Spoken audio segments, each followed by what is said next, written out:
Zay ny amin'iny vaovao iny fa ny fiandohan'ny taona 2014 ihany koa no tapitra ny fotoam-piasany solomavim-bahoaka izay lany tamin'ny fifidianana niaraka tamin'ny filoham-pirenena tamin'ny desambra 2014. Na dia mbola tsy voafaritra ny datim-pifidianana filoham-pirenena sy député amin'izao fotoana izao saika efa miomana amin'ny fifidianana manaraka ny akamaroan'ireo député ary mirotsaka manatanteraka asa samihafa eny ifotony. Vola Ravoa sy Tsirakotoarsan hatrany.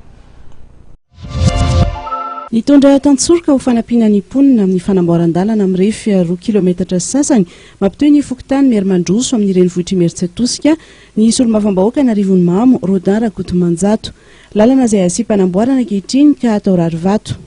Ny 2 kilometatra dia ho raisin'ny fikambanana mpanao asa soa, ny 2 kilometatra sasany kosa dia ho fitaina amin'ny alalan'ny fifandrimbonana ny mponina sy ny komuna. Tena problème anay dia tonga fahavaratra dia talalanty zany tena fotaka be ho afotany Mermandroso tena davay miala eo amin'ny école fa tonga aty ambony aty amin'ny tsara faritra dia tena problème zany dia mandrevo ny arabe anay satria fotaka ny lalanay fa tsisy vato dia mandrevo le izy dia lalina be raha hoe sarety mandeha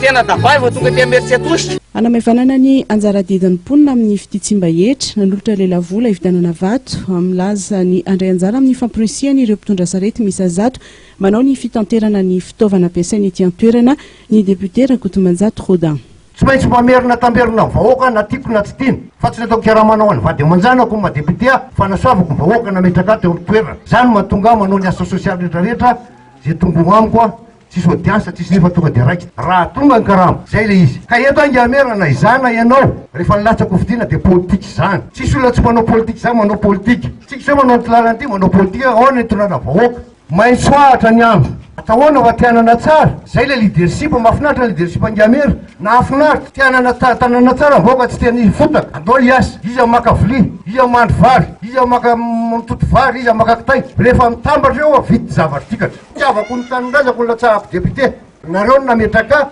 lozika raha manao tamberinamberina niza olongo fity ka ny fidiny vahoaka tsy maintsy manao tamberina vahoaka na filoham-pirenena na iza mameo tamberina vahoaka hoe matoy fidinao dia tiany tamberina. Antenainy mponina ao Imeritsiatosika ho vita mialohan'ny vanim-potoana ny fahavaratra ity lalana ity.